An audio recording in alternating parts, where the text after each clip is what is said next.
Welcome to the TFG Aftershow, folks, where every week we go a little bit deeper into the things we do at the financial guys' offices. We help you to understand some of our key people, get to know them a little bit more. We also bring in some prominent folks in our area so you can get to know what's going on from their perspective. As always, if you need us throughout the week, folks, you can reach us at 833-FIN-GUYS. Hope you enjoyed today's Financial Guys radio show. I'm Mike Hoeflich, along with my partner, Mike Sperrazza. We are happy to have one of the co-hosts of our radio show today on the After Show, Dave DiPietro. Thanks for being here. Glad to be here. Yeah, we love the show. You guys did a great job as always. And I guess I'd like to start. How's your district doing? My district is doing all right, but it could be better. We get very little from the state because I'm in the minority. So all the minority districts get very little. We get very little help. So basically, we do it on our own. So we're struggling like everyone else. Yeah, and, But we've got a good group of resilient people in my district. Tell us a little bit about the reopening of some of the businesses, maybe a bit of the status of schools and so forth. Well, I came out with a press release over a week ago to open schools up, talk to superintendents. They said one thing they needed was to get from 6 feet to 3 feet. And then they could open up, all schools would have that ability to open up. Is there any science to that, by the way, or is that just no, arbitrary, just like the 6 feet? Baloney. It doesn't mean anything. 6 feet was a made-up number. And it's funny because now there's a bunch of doctors that are coming out, about 20 of them, that are going to do a press conference. They're saying open up also. There's no science, and they're adamant about it. The fact is, it's the teachers union. Andy Pilata has said adamantly, he said, we're not going from 6 feet to 3 feet. We're keeping the schools closed. He said that. And one of his minions also said that at that meeting that they're already putting in place measures to close next year completely, which is just unconscionable. It's unbelievable. I mean, there's data to show that this is really hurting students. Right. And not just academically, folks. Well, I think it goes to show, too, from the beginning, it's not about following the science, right? It's just about doing whatever you want, and then the data doesn't matter, the science doesn't matter, it's just what we want to do and when we want to do it at the end of the day. And that's what's sad. I mean, I talk about this all the time with coaching our kids. I coach kids on Grand Island for football, and it's sad that they don't see each other. Our football season now this year is going to be 4 or 5 games. It's a really sad thing. Which is not even a season. No, it's not. But there's no science. Those are the whims of dictators, right. Not scientific people. The science says open up, and we've got nothing going on right now. It's not a pandemic, too. Right. There hasn't been a pandemic in months. Right. It's an epidemic. But they love that term because that keeps the fear going. Mm-hmm. And it's the same with masks. Right. How come this is the same flu, because that's what it is, all over the world. So how come 17 states are opening up with no spike in cases like you would expect? Okay, so why are we closed and those are open? Mm-hmm. It doesn't make sense. And also with the mask mandate. Okay, I tell people, they've scared enough people that when this is all over, 20% of this country is going to wear masks. They love their masks. They're the greatest thing in the world. They're going to wear them. They identify with them. They're never going to give up their masks. Mm-hmm. And they're still going to be looking at you as you're doing something wrong by not wearing one. Yep. And that's scary. Yeah. That's scary. My younger daughter is on a SUNY campus, and I remember her getting back to campus, and she calls me, FaceTimes me, and says, "Dad, people are nuts." I go, "What do you mean, Maddie?" She goes, there's a kid walking all by himself outside. It's like, 30 degrees. He's with nobody, and he has a mask on. And that happens all the time. And then she says, and then there's 3 other guys. They're like walking 7-8 feet apart, like together, but apart with masks on. Mm-hmm. And I'm like, Maddie, get used to it. It's the so same to your point, I mean, get used to it, because people they're brainwashed into thinking that's the answer. It's the same person that drives their car down the street by themselves in the car with the mask with the on. mask on. Like the engine's going to give it to them, right? Right. I mean, there's just no common. We say this every Tuesday, but there's no common sense anymore. It's amazing. Yeah, it's really something. To your point though about schools, like there's certainly evidence that this is really damaging the students. Why isn't there even more of an outrage by the parents? Like I feel like many say they got to be back in school, but many seem to just fall in line too. Do you think there should be even a bigger outrage? There's a groundswell. Okay, people in the wintertime too. People are saying, okay, it's getting to the point where, okay, we've done it for a year. Okay, and everything they told us was a lie. Okay, get. I hope people understand that, because it was to flatten the curve for 2 weeks. Right. So you don't overwhelm the healthcare system, and then it morphed all the way into we need a cure, which you're never going to find. Right. So this whole thing's been a lie, and it's not. I'm not saying it's not serious, it hasn't killed people, but the common flu was the same thing. The common flu would have killed. But that's gone now, people. Dave. There is when no you flu. look at statistics now, there's literally no more influenza. So we should celebrate, I suppose. So what I'm hearing now in 5 of the school districts in my area, Aurora, Clarence, Attica, Warsaw, Orchard Park isn't my district, but there are parent groups.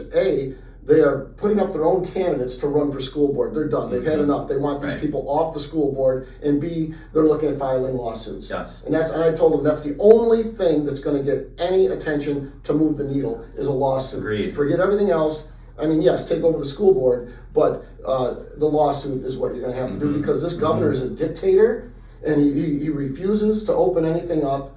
As you know, we've learned during this that COVID is probably the most intelligent being in the planet. Number one, it knows time. Oh, yeah. So if it's 11 o'clock at night or 10 o'clock, it knows, it strikes after 10 o'clock. It also knows numbers. It's a mathematician genius. And heights. So 6 feet and you could be in a restaurant with 4 people, but if you've got a 3rd child, you're done. Your family's done. Someone's going to die. Yeah. Okay, and heights. This is the most smart virus ever, and it's again, we've been perpetrated with a lie, and the governor himself should be in jail. Absolutely. So what are they saying will change schools opening? What is their end game? They haven't given us anything. Zero, nothing. They haven't said infection rates down, do this. I mean, they're starting to come out trying to put some parameters on it, but the parameters are baloney. I wouldn't even listen to them, because kids don't get this like you would think, and that's what the doctors are telling you. The science has been there since day one. Right.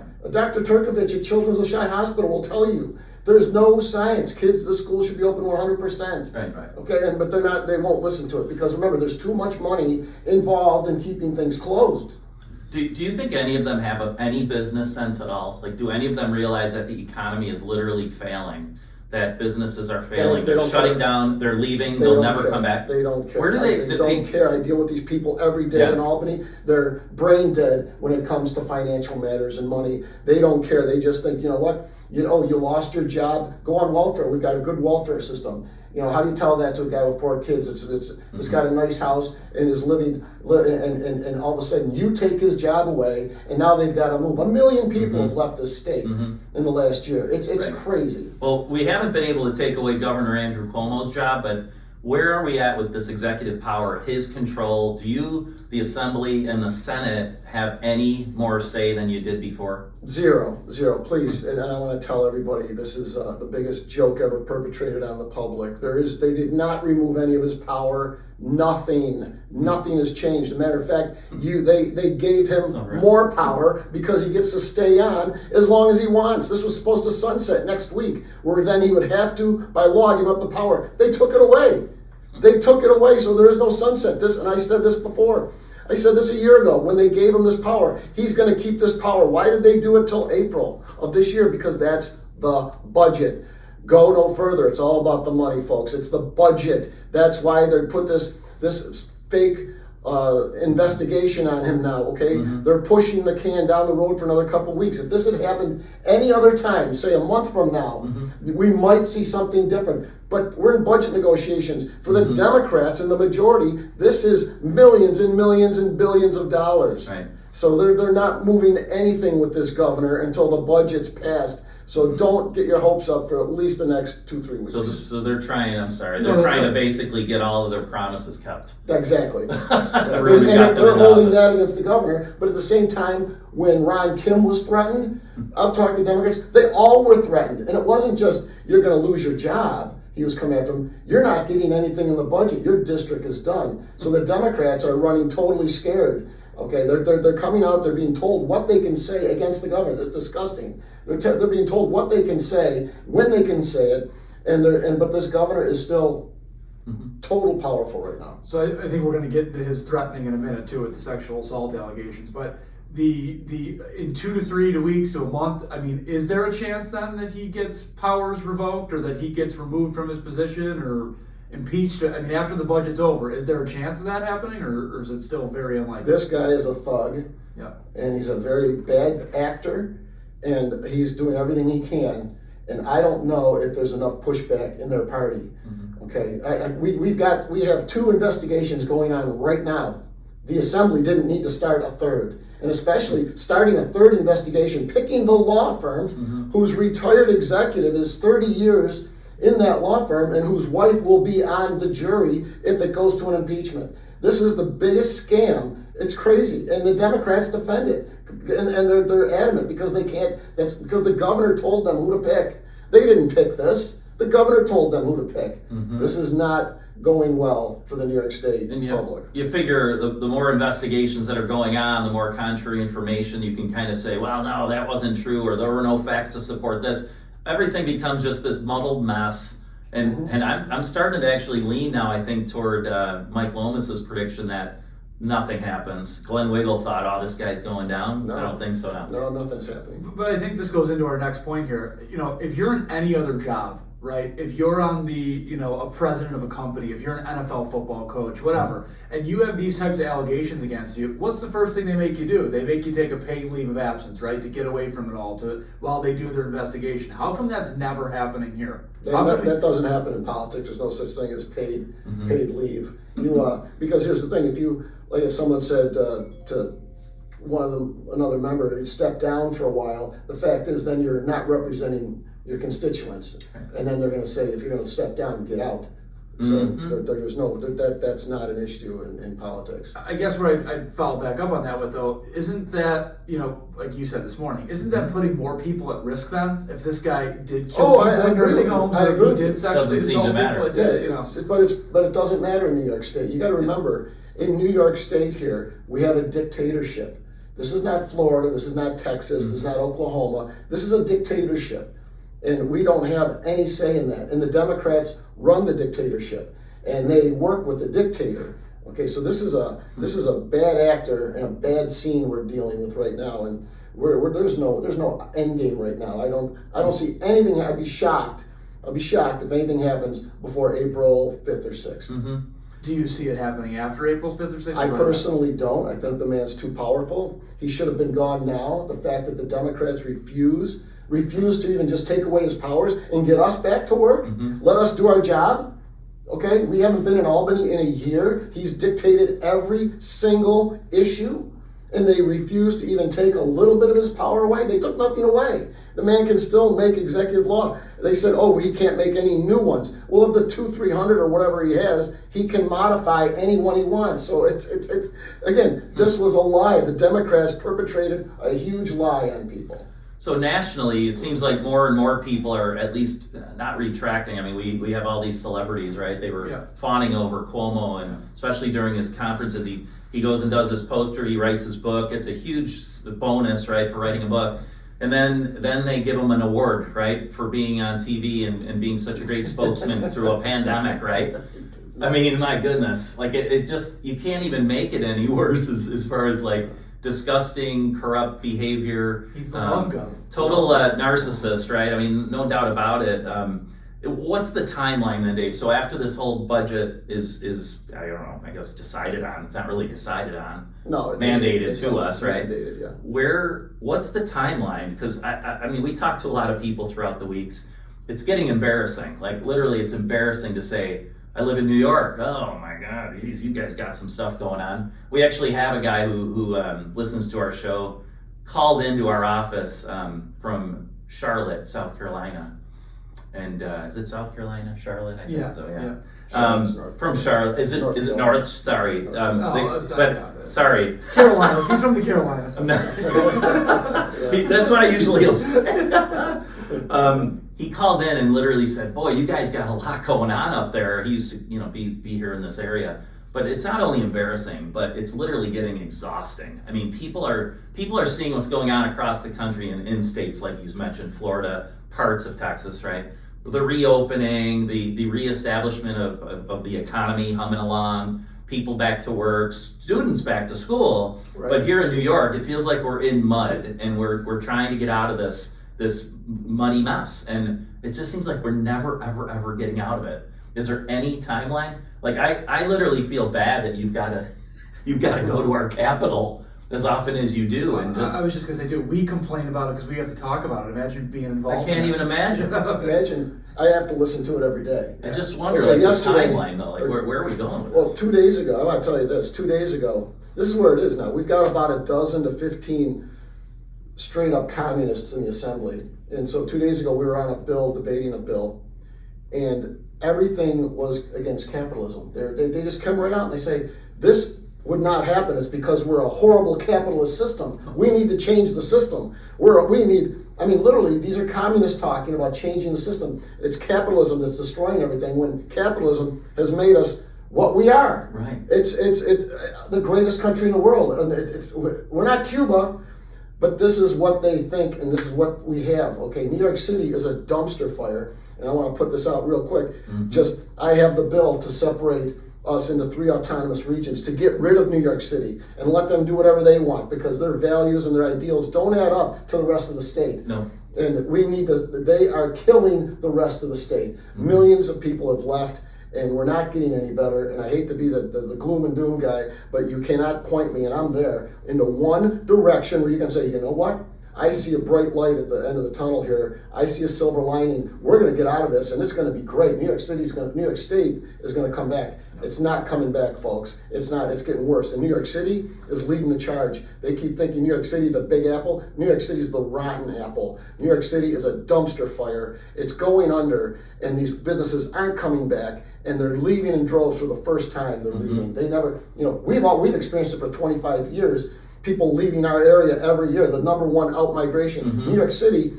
They formulate all those laws. They exempt cities over 1 million. A lot of the bills exempt cities over 1 million. Who's that? It's New York City. Yeah. So they haven't experienced that until the last few years. Now, all of a sudden, with the communists running New York City, they're leaving in droves. The outmigration of the middle class in the suburbs of New York, Brooklyn, the Bronx, Queens, are leaving in droves. And now they're scratching their head going, what's going on? We've dealt with it. They're starting to deal with it. I said this to Stefan a couple weeks ago, though. At what point doesn't it go through some of these politicians' minds, though? Like, hey, if we keep losing people, if the money keeps leaving, we have nothing left.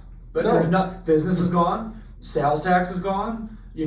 People are gone. Like, at what point doesn't that click at some point? Like, oh shoot, we might want to fix this because we're going to be out of. Heastie and Stuart Cousins, the leaders of the Assembly and the Senate, the Democrats, both far leftists and socialists, both said, if you remember about 2 months ago when we talked about the budget, they said, well, the press hammered them and said, what are you going to do?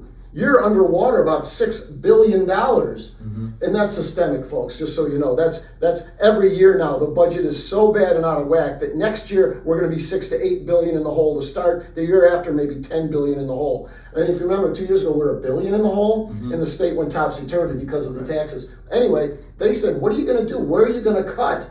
And they went nuts. Both they said, cut? Their quote was, we're not cutting anything. We love our programs. We will find revenue, meaning we're going to tax our way into $6 billion.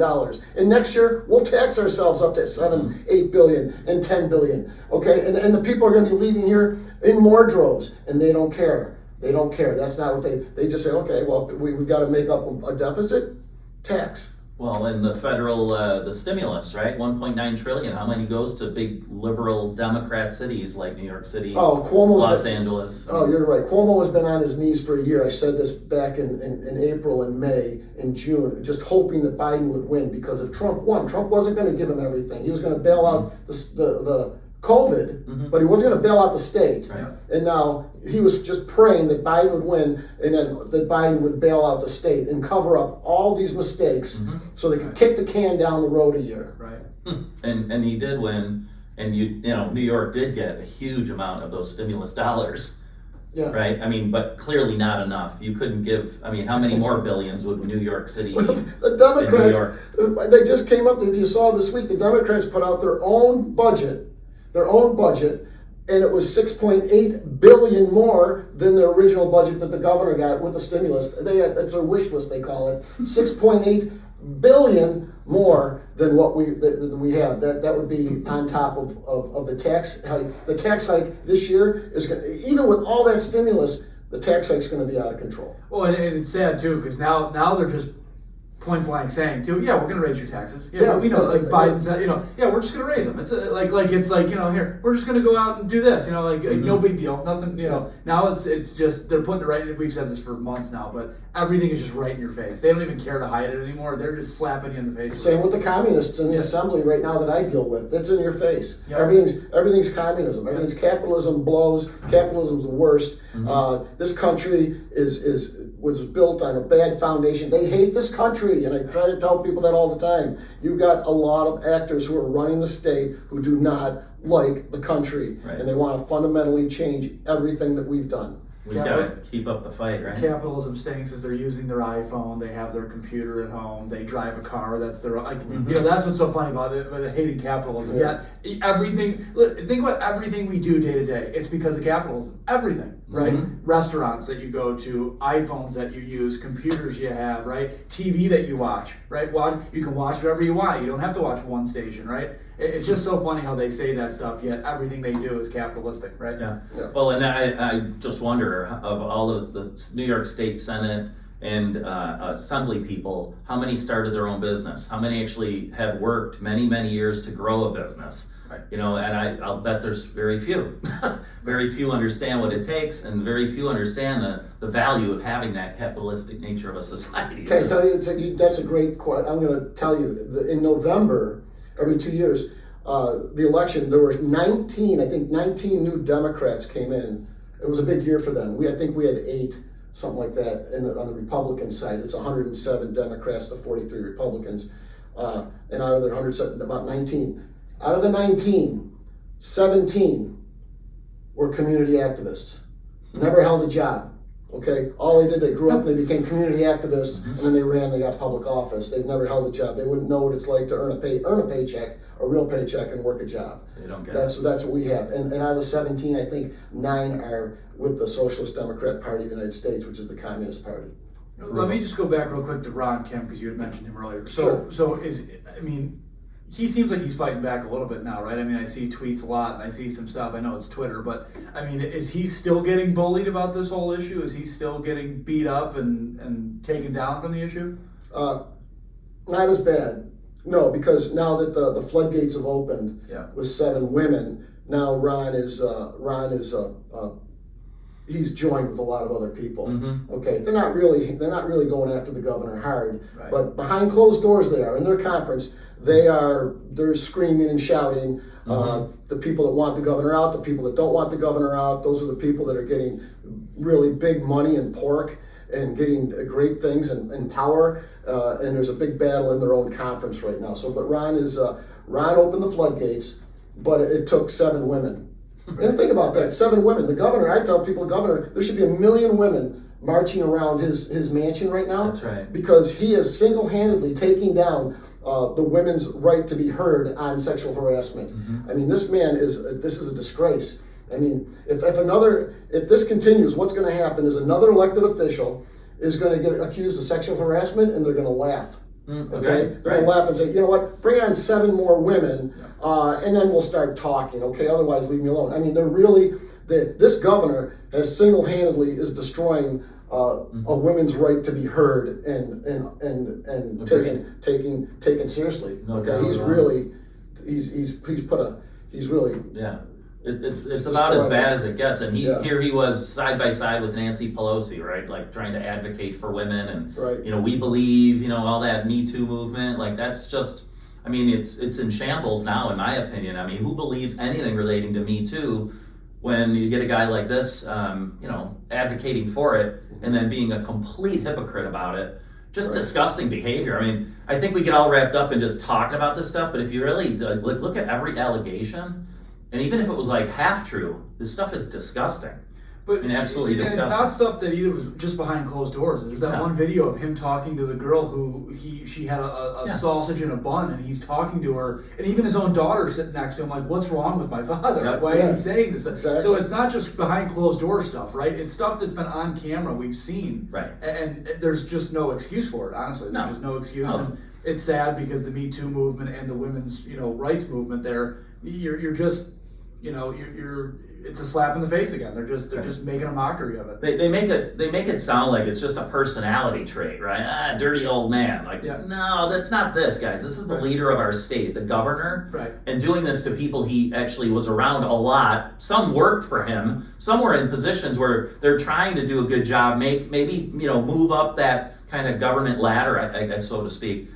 And he's just disgusting, the things that he's allegedly have done to these people. And I guess 1, 2, 3, well, then it gets into 6, 7, and it just seems like it's going to continue. Like, I mean, these victims are brave to come out and do this. There's just nothing good that can come out of this when they come out and publicly speak about it, except in my opinion, make them feel like, good, this is out there. I don't need it to be kept inside anymore. But my goodness, it's not like they're going to get book deals. They're not going to create posters for everyone to say, oh my goodness, look at this. Mm-hmm. It's just really disgusting. On the national level, just for the last few minutes here, Biden, party of unity, transparency, almost seems like a macrocosm of New York to me, the way this country is heading. You're right. That's probably a great way to describe it. Like immigration, I mean, this there's no transparency, just like in New York State. There's zero transparency. There's a lot of lying and deceit and corruption, and I call that all the time. The corruption drips off the walls in Albany. Most of those people will sell their mom for a favor and for money and power. But that's what we're getting. And on the national level, the fact is, we saw that way before the election. Okay, we saw there was a problem. We saw that but this is what you have, and this is where that party is going. Okay, so I get a lot of Democrats who talk to me, who support me. Okay, the most conservative elected official in New York State for a number of years now, but they say, Dave, we support you, but we don't know what's going on with our party, and that's what they're. It's not the Democrat Party of 5-10 years ago. Okay, it's not the JFK Party. That's for sure. Right. But it's just not. It's totally morphed. The far left has taken over, and not for the good. And a lot of Democrats, they're still Democrats, and they still have social issues that they care about, but they're really not. They're really upset with what's going on because they're saying that's not the party I joined, and they're having a reflection, I think. Right. What is the percentage of that now, though, from far left to just your 10 year ago Democrat? I mean, what is the percentage of that party that's each of those now? That's a good question. I don't have a number on that, but I can tell you that if you remember the walkaway movement, I mean, how many? I think it's like 8 million Democrats walked away so far. I mean, something like that. It's a huge number. That tells you a lot right there. It's still amazing to me. I mean, you couldn't have gotten a better presidential candidate to run than Joe Biden for the left, right? The far left, because I just don't see him having any control, like not a single ounce of, I really say in anything that goes on. He's like the substitute teacher in high school that you get him and you're like, yes, now I don't have to do any work. I don't have to do anything. I can just, mess around with my buddies over here and not care. That's who he is right now, right? You can't even, I mean, it's sad to say, he can't even form a sentence. And then the worst, it seemed, of the Democrat candidates, Kamala Harris, is just running me. Like, I still can't even believe how that all came together. She's like out, wasn't she out one of the first candidates? She didn't even make the first debate. Her numbers were so bad, she didn't even get the first debate. But she's the vice president now, and likely, I always said, I mean, she's actually the president. Are they hiding her? I don't mean hiding her, but I mean, she doesn't speak very much either. Is there a reason that neither one of them are speaking? I mean, we know Joe, but she doesn't have to. She literally, her and her team are running the country. With Joe's team. I mean, it's like the same team, right. But I don't think Joe is really cognizant of all the decisions. Like you said with the substitute teacher walks in and they say, you're going to be teaching math today. Okay, you're just a sub. You don't have any You weren't in the class, you don't know what's going on. So they're just saying, oh, you don't, like you said, not that they can do whatever they want. They don't even, the teacher doesn't even know what he's teaching. And that's what we've got with Joe. That's what happened. As a teacher, I remember I had to do plans. Here's the plan, substitute. Just do exactly what I'm telling you to do. If they were good substitutes, they did. They didn't go off my plan, because then the next day I could pick up where they left off. Right. It's exactly what they're doing to him, it seems. When I substitute taught, and this is going way back, I think only one time out of dozens did I get a plan. It was basically, they called me at 6 in the morning and said, we've got a call in, can you make it? And you'll be in so-and-so's class today. And I just walked study in. hall? Yeah, literally. I said, what are you guys doing? Give me your book and let me see what you're doing. And then off you went. And off we went, yeah. So. Well, anyway, this has been great. Folks, so we're going to wrap. Remember, we're going to do this every week. We actually serve the Western New York area, folks, including Rochester, Batavia, South Florida, out of our office in Jupiter, Florida. To reach us for any wealth management, insurance needs, call 833-FIN-GUYS. You can also visit thefinancialguys.com website. For my co-host, Mike Sperrazza, I'm Mike Hoeflich. Thanks for tuning in. Thank you so much, Dave, for being here today. I hope this isn't the last time. If you weren't able to watch live on Facebook, folks, you can find this and other episodes of the After Show on YouTube. Also, please try and find Mike and Glenn's TFG podcast. You can find our TFG Truth podcast wherever you find your podcasts and listen. Have a great weekend. It's a great Saturday. Hopefully things continue to warm up.